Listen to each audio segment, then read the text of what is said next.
दो निलय होता है। ठीक है, याद रखेंगे, दो आलिंद और दो निलय होता है।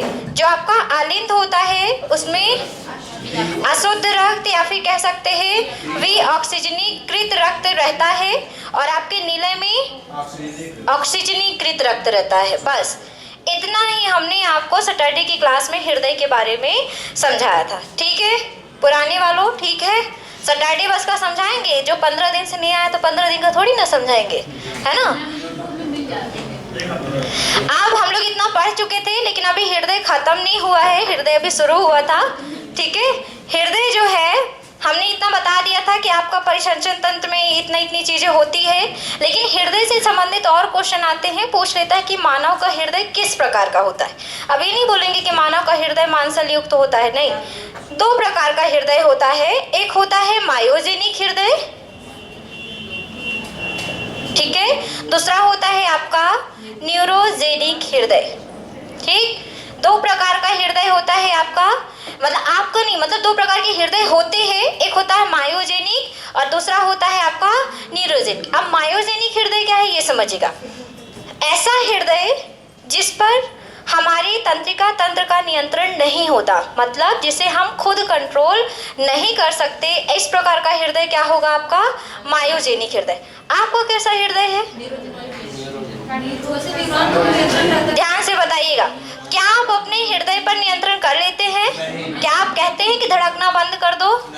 नहीं, तो किस प्रकार का हृदय हुआ मायोजेनिक। लेकिन जो न्यूरोजेनिक हृदय वाले जीव होते हैं वो अपने हृदय पे कंट्रोल कर लेते हैं। आप श्वास को 2 मिनट 1 मिनट जिसकी जितनी क्षमता होगी रोक सकते हैं, लेकिन क्या हृदय को रोक सकते हैं? बिल्कुल भी नहीं रोक सकते। इसलिए मानव जीव का अगर हृदय पूछे कि किस प्रकार का होता है, तो मानव जीव का हृदय किस प्रकार का होता है मायोजेनिक, मतलब ऐसा हृदय जिस पर हमारी तंत्रिका तंत्र, हमारी चेतना नियंत्रण का किसी प्रकार का नियंत्रण हमारे हृदय में ना हो, उस प्रकार का हृदय होता है मायोजेनिक। जिसमें हम तंत्रिका तंत्र के माध्यम से अपने हृदय पर नियंत्रण कर ले, वो हृदय कैसा होता है न्यूरोजेनिक। जो आर्थ्रोपोडा के जीव होते हैं जैसे केकड़ा, मच्छर, केचुआ आर्थ्रोपोडा पे नहीं है, एनालिडा का है ना, केकड़ा, कछुआ, मकड़ी, ये सभी आर्थ्रोपोडा के जीव है।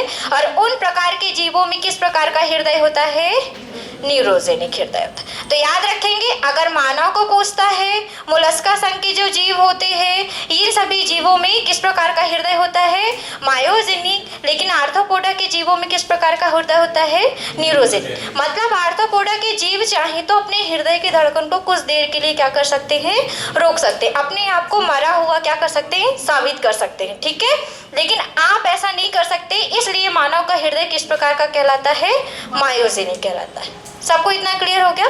चलिए इतनी छोटी सी बात थोड़ा सा लिख लेते हैं, फिर थोड़ा सा फैक्ट लिखते हैं इससे संबंधित। हृदय की धड़कन को किससे ज्ञात करते हैं, किससे सुनते हैं? स्टेथोस्कोप से, है ना। हृदय की धड़कन को स्टेथोस्कोप, जो कान में लगा के डॉक्टर सुनते हैं हृदय की धड़कन, वो किससे सुनते हैं? स्टेथोस्कोप से। अच्छा, आप इतना देखते हैं कि जब आप बीमार होते हैं डॉक्टर के पास जाते हैं तो डॉक्टर आपकी कलाई को टच करते हैं, क्या देखते हैं वहाँ पे? वो नाड़ी दाब देखते हैं। हृदय की धड़कन को हम नाड़ी से, एक धमनी होती लगी हुई होती है हमारे हृदय से, उससे पकड़कर हम अपनी धड़कन को भी हम ज्ञात कर सकते हैं। तो डॉक्टर का यहाँ पे किस धमनी को टच करते हैं? ऐसे थोड़ी ना कि आप किसी को भी पकड़ लो तो धड़कने लगेगी, ऐसा नहीं है। केवल एक धमनी धड़कती है। बताओ कौन सी धमनी है ऐसी जिसको डॉक्टर छूकर पता लगाते हैं आपके हृदय की धड़कनों को? बताओ, रेडियस धमनी कि रेडियल धमनी? रेडियल धमनी। कौन सी धमनी? रेडियल। रेडियस क्या है वैसे? रेडियस क्या है? रेडियस क्या है बताओ मनोज, बताओ रेडियस क्या है? क्या है रेडियस गर्ल्स? अरे हम मैथ की बात नहीं कर रहे, हम साइंस में रेडियस की बात कर रहे हैं। बिल्कुल राइट। रेडियस क्या है? हड्डी है, अस्थि है। और ये कहाँ पाई जाती है? हाथ में। रेडियस हलना सुना है? बस रेडियो अल्ला नहीं होता, रेडियस अल्ला होता है। बहुत लोग रेडियो अल्ला याद करते हैं, रेडियो अल्ला नहीं होता, रेडियस अल्ला होता है। तो रेडियस हम लोग अस्थि में पढ़ेंगे, लेकिन हमको याद रखना है कि किस धमनी को छूकर हृदय की धड़कनों का पता लगाया जा सकता है। तो याद रखेंगे रेडियल धमनी को छूकर। और किस यंत्र द्वारा हम हृदय की धड़कनों को सुनते हैं? तो स्टेथोस्कोप। और हृदय की धड़कनों आपने ऐसे ऐसे करके एक ग्राफ देखा होगा, होता है ऐसा कुछ, क्या है ये? ECG है ना। हृदय की धड़कनों को ग्राफ द्वारा प्रदर्शित करने के लिए हम किसका उपयोग करते हैं? ECG। क्लियर हो गया? अब ये 3 फैक्ट है आपके, ये पेपर से संबंधित पूछे जाते हैं। अभी और फैक्ट सुनो। बातें क्यों कर रहे हो भाई, क्या बात है? कोई बात है? शादी में लड्डू किसने कितने खाए ये पूछ रहे हो क्या? अब इधर थोड़ा सा ध्यान दो। हमने नहीं खाया तो हमको मत बताना, इधर देखो पहले। चलो अब कुछ फैक्ट है। पहला फैक्ट तो ये हो गया कि रेडियल धमनी को छूकर पता लगाएंगे। दूसरा कि धड़कनों को सुनते किससे हैं? स्टेथोस्कोप से। हृदय की धड़कनों का जो आपका इलेक्ट्रॉनिक मतलब ग्राफ देते हैं वो किससे करते हैं? ECG से। अब अगर हम बात करें तो हृदय का परिवर्तन भी किया जाता है, ट्रांसप्लांट भी किया जाता है। तो पेपर में क्वेश्चन आता है कि सबसे पहले हृदय परिवर्तन विश्व में, पूरे पृथ्वी पे सबसे पहले, पूरे विश्व में सबसे पहले किसने हृदय परिवर्तन किया था? ऑप्शन चाहिए? ऑप्शन चाहिए तो फिर रुक जाओ, देते क्रिश्चियन बर्नार्ड ने किया था। बातें नहीं दे रहे हैं ऑप्शन। अगर बन जाए तो ठीक ही है, नहीं बनेगा तो फिर तो बताएंगे ही। हाँ, तुक्का तो लगाएंगे, ये भी ठीक है।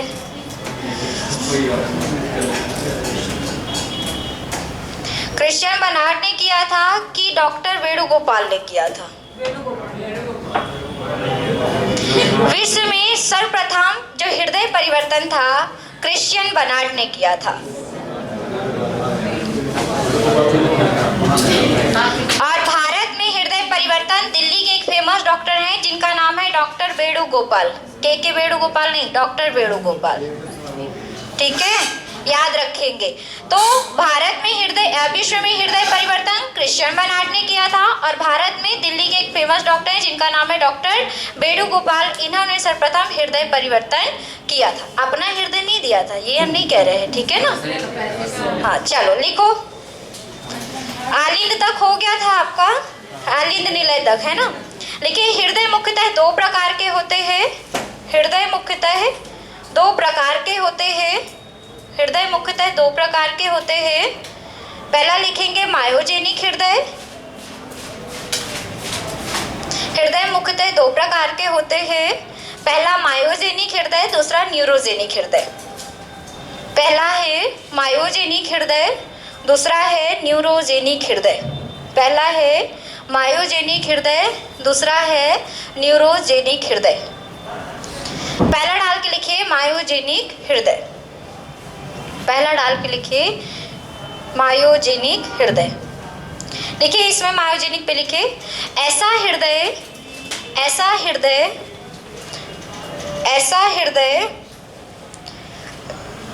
जिसमें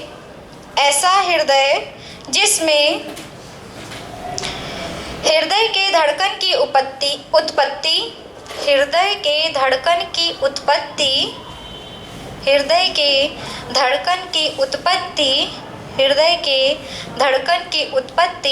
हृदयक पेशियों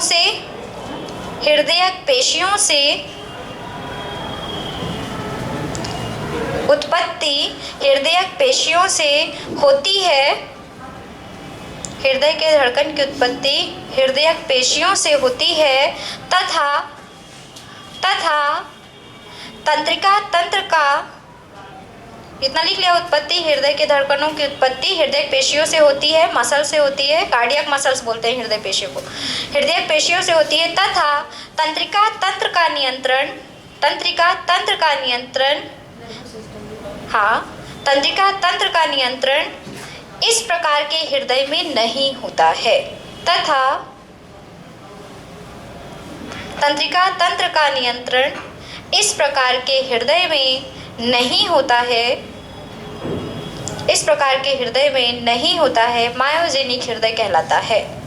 मायोजेनिक हृदय कहलाता है। ऐसा हृदय जिसमें हृदय की धड़कन की उत्पत्ति हृदयक पेशियों से होती है तथा तंत्रिका तंत्र का नियंत्रण इसमें नहीं होता है, मायोजेनिक हृदय कहलाता है। ठीक है, लिखेंगे जैसे एग्जाम्पल लिख लीजिए। मानव को तो हमेशा पूछा जाता है कि मनुष्य का हृदय किस प्रकार का है, तो पहला मनुष्य लिख लीजिए, मानव। ठीक है, और मोलस्का संघ के प्राणी, मोलस्का संघ, जितने भी कशेरुकी जीव है ना जिसमें रीढ़ की हड्डी पाई जाती है वो सारे जीव मायोजेनिक वाले होते हैं। ठीक है, याद रखना, इतना बात याद रखना कि जितनी भी वर्टिब्रल कॉलम जिसमें होती है कशेरुक ग्रंथि प्रेजेंट होगी वो सभी जीव किस प्रकार के होंगे, मायोजेनिक हृदय वाले। जैसे हम लोग हो गए, गाय भैंस बकरी, ये सभी भी सब जितने भी कशेरुक दंड है ना हम लोगों में आता है ना, वो बंदर तो हम लोग के उसमें आते हैं। हम लोग भी एक प्रकार के जानवर हैं, बस हम लोग 4 पैर से नहीं चलते, हम लोग 2 पैर से चलते हैं। ठीक है, चलिए लिखिए न्यूरोजेनिक हृदय। दूसरा लिखिए न्यूरोजेनिक हृदय, जैसे मोलस्का संघ के प्राणी और आपका मानव है ना। आप दूसरा लिखिए न्यूरोजेनिक हृदय, न्यूरोजेनिक हृदय पे लिखिए ऐसा हृदय, ऐसा हृदय, ऐसा हृदय जिसमें हृदय धड़कन की उत्पत्ति, ऐसा हृदय जिसमें हृदय धड़कन की उत्पत्ति, ऐसा हृदय जिसमें हृदय धड़कन की उत्पत्ति हृदय में उपस्थित, हृदय में उपस्थित, हृदय में उपस्थित तंत्रिकी पेशियों से, हृदय में उपस्थित तंत्रिकी पेशियों से, हाँ जी, ऐसा हृदय जिसमें तंत्रिका ऐसा हृदय जिसमें धड़कन की, हृदय में इस प्रकार के हृदय में धड़कन की उत्पत्ति तंत्रिकी पेशियों से होती है, तंत्रिकी पेशियों से होती है, धड़कन की उत्पत्ति तंत्रिकी पेशियों से होती है, न्यूरोजेनिक हृदय कहलाता है। न्यूरोजेनिक हृदय, न्यूरो का मतलब है यहाँ पे तंत्रिका से, ठीक है ना, न्यूरोजेनिक हृदय कहलाता है। जैसे आर्थ्रोपोडा संघ के जीव, आर्थ्रोपोडा संघ के जीव, आर्थ्रोपोडा में आपका ये मच्छर, मकड़ी, काकरोच ये सब कोई आते हैं, आर्थ्रोपोडा के जीव। ठीक है, मतलब ये कुछ देर के लिए अपने हृदय को ऐसा कर लेंगे, रोक लेंगे, तो आपको लगेगा वो जीव मर गया है, लेकिन वास्तव में ऐसा होता नहीं है, है ना। चलिए अब अगला लिखिए फैक्ट, इम्पॉर्टेंट फैक्ट लिखिए, important fact, very important fact है इसके, लिखेंगे हृदय की धड़कन, हृदय की धड़कन स्टेथोस्कोप के माध्यम से सुनी जाती है। हृदय की धड़कन स्टेथोस्कोप के माध्यम से सुनी जाती है, स्टेथोस्कोप के माध्यम से सुनी जाती है, स्टेथोस्कोप के माध्यम से सुनी जाती है। दूसरा फैक्ट लिखिए रेडियल धमनी को छूकर, रेडियल, रेडियस नहीं लिखेंगे, रेडियल लिखेंगे, रेडियल धमनी को छूकर, रेडियल धमनी को छूकर हृदय की धड़कनों का पता लगाया जाता है या लगाया जा सकता है, ऐसा भी लिख सकते हैं। रेडियल धमनी को छूकर हृदय की धड़कनों का पता लगाया जा सकता है, हृदय की धड़कनों का पता लगाया जा सकता है।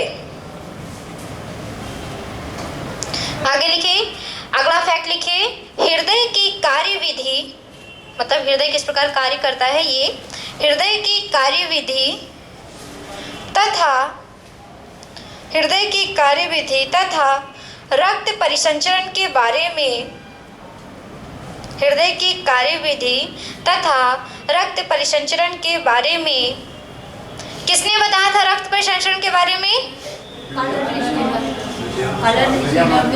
विलियम हार्वे, क्या नाम है, विलियम हार्वे। ठीक है, हृदय की कार्यविधि तथा रक्त परिसंचरण के बारे में सर्वप्रथम किसने बताया था, विलियम हार्वे ने बताया था। हृदय की कार्यविधि तथा रक्त परिसंचरण के बारे में सर्वप्रथम विलियम हार्वे ने बताया था। हाँ लिखना है, ये तो लिखना है, ये विलियम हार्वे ने बताया था। ठीक है ना। रक्त परिसंचरण बहुत आता है पेपर में, ब्लड सर्कुलेशन किसने बताया था, तो याद रखिए किसने बताया था, विलियम हार्विन। अगला लिखिए,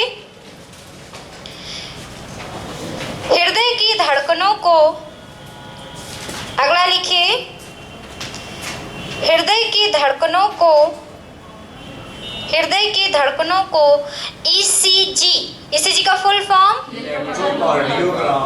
इलेक्ट्रोकार्डियोग्राम, ग्राफ नहीं है, इलेक्ट्रोग्राफ किसी और में है, बताएंगे। इलेक्ट्रोकार्डियोग्राम,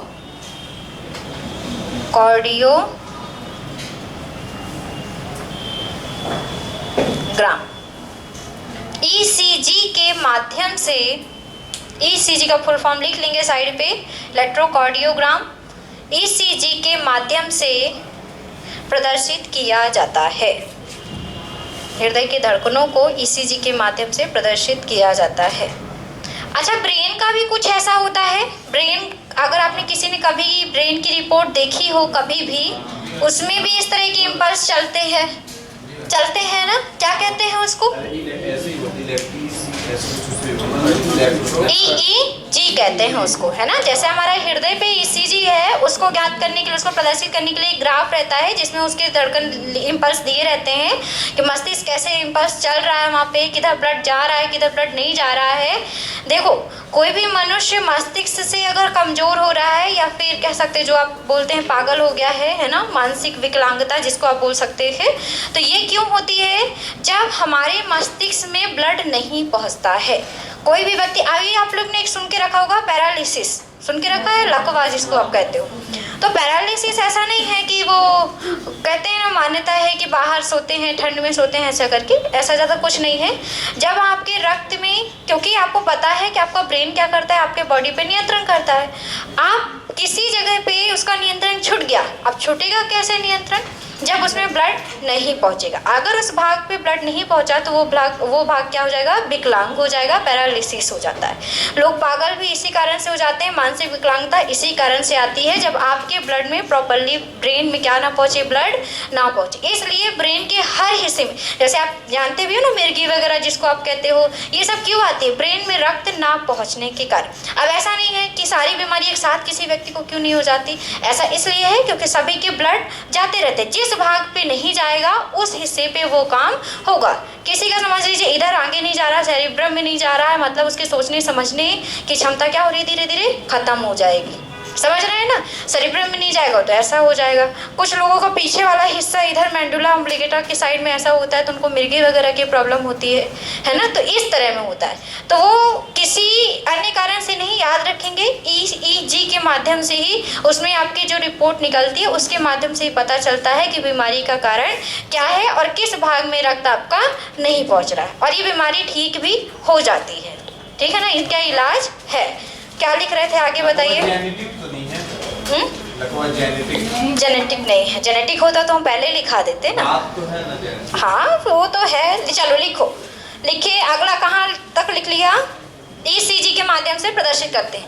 अगला लिखिए, इंपॉर्टेंट फैक्ट, विश्व में सर्वप्रथम हृदय परिवर्तन, हार्ट ट्रांसप्लांट लिखेंगे, विश्व में सर्वप्रथम हृदय परिवर्तन दक्षिण अफ्रीका के सर्जन, दक्षिण अफ्रीका के सर्जन, दक्षिण अफ्रीका के सर्जन, दक्षिण अफ्रीका के सर्जन डॉक्टर क्रिश्चियन बर्नार्ड ने किया था। विश्व में सर्वप्रथम हृदय परिवर्तन दक्षिण अफ्रीका के सर्जन डॉक्टर क्रिश्चियन बर्नार्ड ने किया था,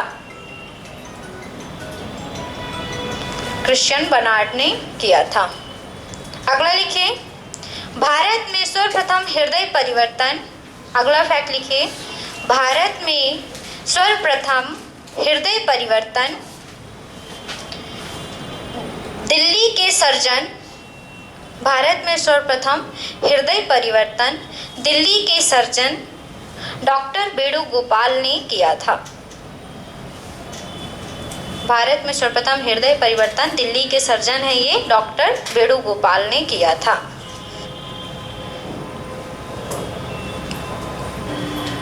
क्या हमने रक्तदाब के बारे में लिखा दिया थी, रक्तदाब को किससे मापा जाता है, लिखा दिया है ना।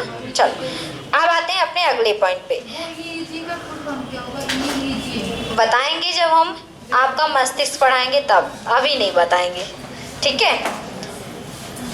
चलो अब अगला लिखिए।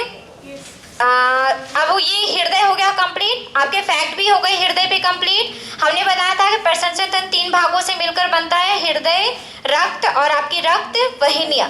तो रक्त आप पहले पढ़ चुके हैं क्लास में, तो नहीं पढ़ना है। हृदय भी आपने पढ़ लिया। अब तीसरा पॉइंट क्या बचा आपकी, रक्त वाहिनियां। तो डाल लीजिए सब कोई, रक्त वाहिनियां, ब्लड वेसल्स, ब्लड वेसल्स, रक्त वाहिनियां डाल लीजिए सब कोई, रक्त वाहिनियां। कितनी प्रकार की होती हैं रक्त वाहिनियां, कितनी प्रकार की होती हैं, 2 प्रकार की। कौन कौन सी, धमनी और सिरा। बोलते क्यों नहीं हो, क्या गलत बोलोगे आप लोग, और गलत बोलोगे तो फिर तो हम हैं, धमनी और सिरा। अब हमारे शरीर में पदार्थों का परिवहन रक्त करती थी, लेकिन रक्त भी किसी माध्यम से परिवहित होती है। तो वो परिवहन का जो माध्यम है वो कौन है, हमारी वाहिनियां है। वाहिनियां होने के कारण हम लोगों का किस प्रकार का परिसंचरण है, बंद परिसंचरण है। अब ये धमनी क्या है, सिरा क्या है, इसको ध्यान से समझिए। ऐसी नलिका या फिर कह सकते हैं ऐसे आपके शरीर में छोटी छोटी ऐसे लंबी लंबी सी पतली पतली सी आपकी नलिकाएं पूरे बॉडी पे फैली हुई है ऐसे, ठीक है। अब ये शरीर के समस्त भागों में है, क्योंकि हमारे शरीर में जो रक्त होता है समस्त भागों में नलिकाओं के माध्यम से जाता है। तो ऐसी नलिका या फिर ऐसी वाहिनियां, ऐसी वेसल्स जो कि शरीर में शुद्ध रक्त का परिवहन करती हैं। शुद्ध रक्त मतलब ऑक्सीजनेटेड, है ना, ऑक्सीजनेटेड। क्योंकि ऑक्सीजनेटेड ब्लड होता है जिसमें ऑक्सीजन घुला हुआ होता है, उस रक्त को हम कहते हैं शुद्ध रक्त। तो ऐसी नलिका, ऐसी वाहिनियां जो शुद्ध रक्त का परिवहन करती हैं क्या कहलाएंगी, धमनी कहलाएंगी। जो शुद्ध रक्त प्रवाहित करेगा धमनी, जो अशुद्ध रक्त प्रवाहित करेगा सिरा। अशुद्ध रक्त का मतलब डीऑक्सीजेशन, है ना, मतलब आपको ऑक्सीजन ना हो और सब कुछ हो, CO2 भी हो सकता है और भी गैसेस हो सकती हैं। तो याद रखेंगे कि सिरा अशुद्ध रक्त को ले जाने वाली होती है, सिरा अशुद्ध रक्त को ले जाने वाली होती है धमनी। अब एक ऐसी धमनी है जो अशुद्ध रक्त ले जाती है, कौन सी धमनी, पल्मोनरी धमनी, ठीक है। पाल्मो भी बोल सकते हैं, पल्मोनरी भी बोलते हैं, पल्मोनरी धमनी। ये हमारे शरीर में एकमात्र ऐसी धमनी है जो किस प्रकार के रक्त को ले जाती है, अशुद्ध रक्त। वैसे तो काम है शुद्ध रक्त ले जाना, लेकिन ये वाली धमनी कैसा काम कर रही है, अशुद्ध रक्त ले जाने का। तो पेपर में अगर क्वेश्चन आ जाए कि ऐसी कौन सी धमनी है जो अशुद्ध रक्त प्रवाहित करती है, तो याद रखिए कौन सी होती है, पल्मोनरी धमनी। मानव शरीर की सबसे बड़ी धमनी महाधमनी नहीं आता पेपर में, महा तो ठीक है, वो तो सबसे बड़ी होगी तो महा तो हो ही गई, तो सबको पता चल जाएगा कि महाधमनी है, लेकिन इसका एक नाम है एब्डोमिनल एओर्टा, ठीक है, एब्डोमिनल एओर्टा, इसका नाम है एब्डोमिनल एओर्टा। ये आपको याद रखना है क्योंकि पेपर में पूछा जाता है कि मानव शरीर में अब सबसे बड़ी क्यों, क्योंकि ये वाली जो धमनी है ये पूरे भाग में फैली हुई है, पूरे शरीर में, इस कारण से सबसे बड़ी धमनी कहलाती है। सिरा की बात की जाए तो ये अशुद्ध रक्त ले जाता है, लेकिन एक ऐसी सिरा है जो किस प्रकार के रक्त को ले जाती है, शुद्ध रक्त को ले जाती है, ठीक है। याद रखें किस प्रकार के रक्त को ले जाती है, शुद्ध रक्त को, जिसका नाम है पल्मोनरी सिरा। बस हो गया, दोनों का नाम सेम सेम हो गया तो याद हो जाएगा। पल्मोनरी सिरा शुद्ध रक्त ले जाती है, पल्मोनरी धमनी अशुद्ध रक्त ले जाती है। सबसे बड़ी सिरा मानव शरीर की बताएंगे मनोज, बताइए मनोज, बहुत दिन बाद दर्शन दे रहे हैं ना सबको, बताओ शुभम। अरे पूछ रहे हैं क्या, अभी जग रहे, सो रहे हैं क्या? शुभम के बगल में आप बताइए। नहीं पता मैम, ये तो नाम ही नहीं है इसका, नहीं पता मैम। इधर बताइए, आप दोनों बताइए, गर्ल्स में बताइए, इधर बताओ गर्ल्स, पीछे से आवाज़ आनी चाहिए इस बार। हाँ बताओ जी, सेकंड, पीछे से सेकंड बेंच की गर्ल्स। हाँ आप ही को बोल रहे, हाँ आप ही। कैसे सब, मतलब रसगुल्ले खा खा के दिमाग बिल्कुल ख़त्म हो चुका है अब, बताओ। हाँ अरे सरप्राइज हो गए मैम, मैं, आप बताओ। किसी को नहीं पता? तो महाशिरा, अरे ये नाम नहीं जानना है हमको। इंफीरियर वेना को, मनोज अक्षय कुमार बन चुके हैं इस बार, पीछे दिमाग चला गया इनका। इंफीरियर, देखो ऐसे ही याद करते हैं, कभी ना कभी तो याद आता है ये, है ना? तो याद रखिए क्या नाम है? इंफीरियर वेना कोआ, सबसे बड़ी सिरा होती है। ठीक है, तो सबसे बड़ी धमनी है एब्डोमिनल एओर्टा और सबसे बड़ी सिरा है इंफीरियर वेना कोआ। शुद्ध रक्त को ले जाने वाली नलिका कौन सी है? धमनी। और अशुद्ध रक्त को ले जाने वाली नलिका कौन सी है? सिरा।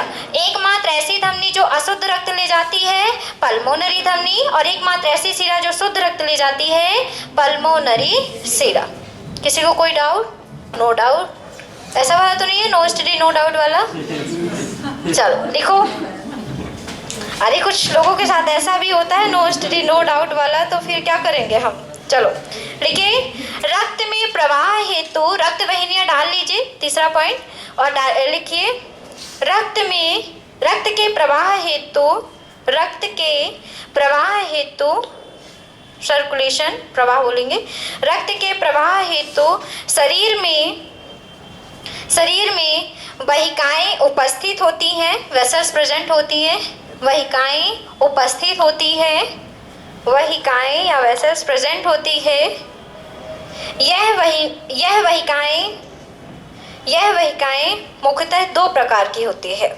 यह वाहिकाएं वेसल्स मुख्यतः दो प्रकार की होती है, एक होती है धमनी, एक होती है सिरा। धमनी को क्या कहते हैं? आर्टरीज। और सिरा को पता है ना शुभम? चलो लिखो धमनी डाल के। ऐसी रक्त वाहिनियां, धमनी डाल के लिखिए, धमनी पे लिखना है आपको। ऐसी रक्त वाहिनियां जो हृदय से, ऐसी रक्त वाहिनियां जो हृदय से रक्त को, ऐसी रक्त वाहिनियां जो हृदय से रक्त को शरीर के विभिन्न भागों में, ऐसी रक्त वाहिनियां जो हृदय से रक्त को, हृदय से शरीर के विभिन्न भागों में, हृदय से शरीर के विभिन्न भागों में पहुंचाने का कार्य करती है, शरीर के विभिन्न भागों में पहुंचाने का कार्य करती है, शरीर के विभिन्न भागों में पहुंचाने का कार्य करती है, धमनी कहलाती है। ऐसी रक्त वाहिनियां जो रक्त को हृदय से शरीर के विभिन्न भागों में पहुंचाती है, वो क्या कहलाती है? आपकी धमनी कहलाती है। धमनी में सदैव शुद्ध रक्त प्रवाहित होता है। हाँ, धमनी में सदैव शुद्ध रक्त या ऑक्सीजनेटेड ब्लड प्रवाहित होता है। अरे हम बताएं, अरे कहाँ ध्यान है भाई? अशुद्ध रक्त केवल एक धमनी में बहता है, वैसे धमनी में तो कैसा रक्त बहता है? शुद्ध रक्त बहता है ना, अशुद्ध रक्त नहीं, शुद्ध रक्त प्रवाहित होता है। ठीक है, धमनी में सदैव शुद्ध रक्त प्रवाहित होता है। स्टार पॉइंट बनाइए पहला, पल्मोनरी धमनी लिखिए, पहले स्टार पॉइंट पे लिखेंगे पल्मोनरी धमनी, ये लिखा है पल्मोनरी धमनी एकमात्र ऐसी धमनी है, एकमात्र ऐसी धमनी है, पल्मोनरी धमनी एकमात्र ऐसी धमनी है जो अशुद्ध रक्त प्रवाहित करती है, जो अशुद्ध रक्त प्रवाहित करती है, अशुद्ध रक्त प्रवाहित करती है। ठीक है, अगला स्टार पॉइंट लिखिए, मानव शरीर की सबसे बड़ी धमनी, मानव शरीर की सबसे बड़ी धमनी, नाम लिख लीजिए सब कोई, एब्डोमिनल एओर्टा, एब्डोमिनल एओर्टा, ये लिखा है एब्डोमिनल एओर्टा, या महाधमनी भी बोलते हैं, लेकिन महाधमनी बस लिखने से काम नहीं चलेगा, दूसरा नाम लिखना पड़ेगा, एब्डोमिनल एओर्टा, एब्डोमिनल एओर्टा। हो गया, एब्डोमिनल एओर्टा।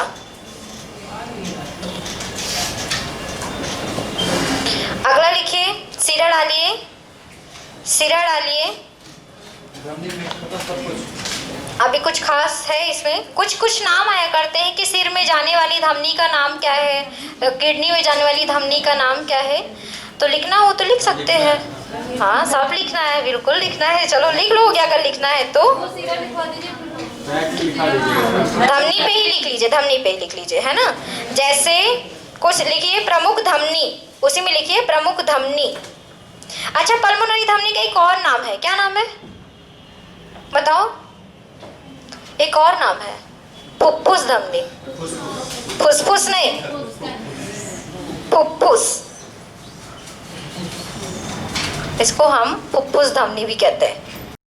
फुफ्फुस धमनी, अगर पता चले पल्मोनरी नहीं आया फुफ्फुस आ गया तो आप परेशान हो जाएंगे। लिख लीजिए कुछ खास धमनी के नाम लिख लीजिए। प्रमुख धमनी जैसे आपका कैरोटिड धमनी, लिखिए जल्दी जल्दी। कैरोटिड के बाद सामने लिख लीजिएगा, ये सिर में पाई जाती है, ठीक है, कैरोटिड सिर में ले जाती है ब्लड को।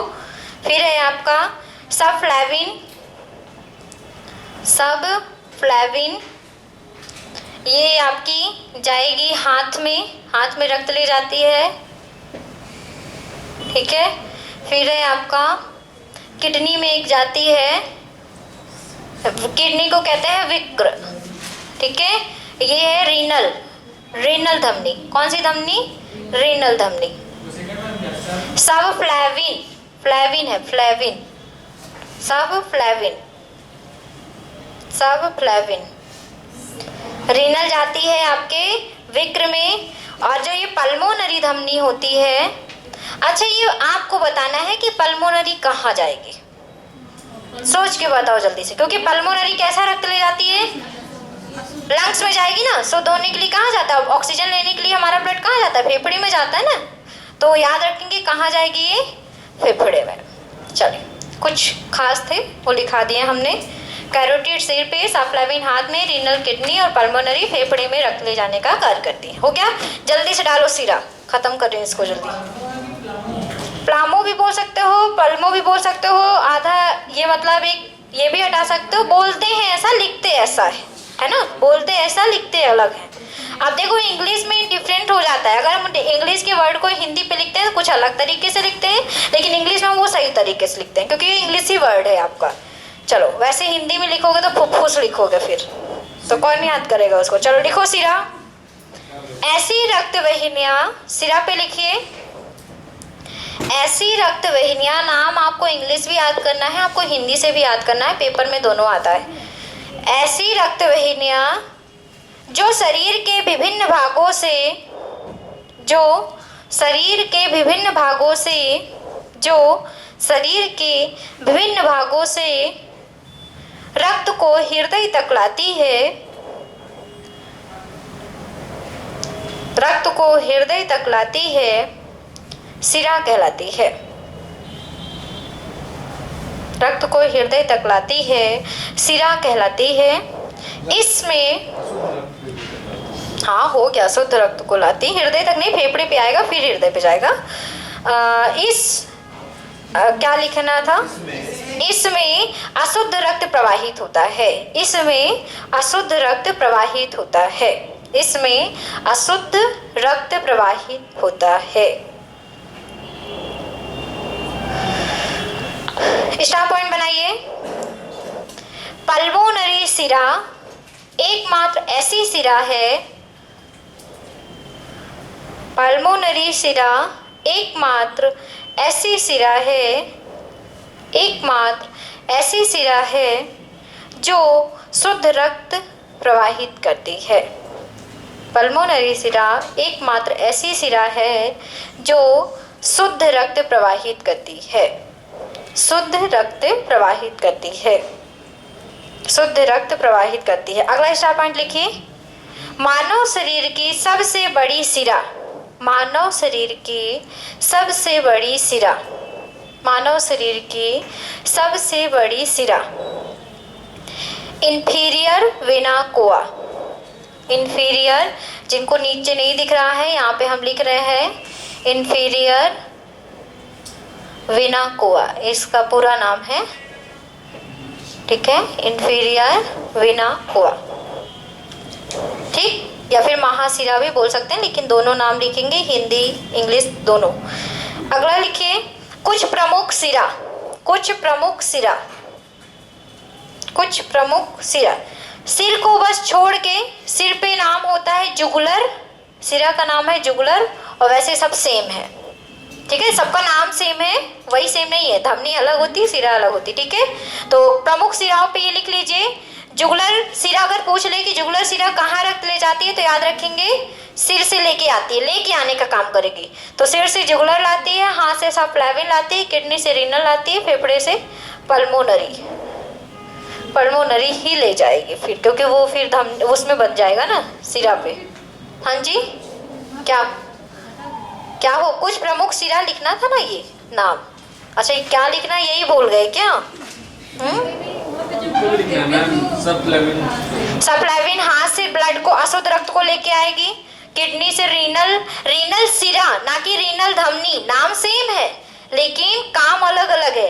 अगर हम धमनी में पढ़ेंगे तो रीनल धमनी, और अगर हम सिरा की बात करें तो रीनल सिरा, दोनों अलग अलग होती है, धमनी अलग होती है और आपका सिरा अलग होता है, अभी तो पढ़ा है आपने।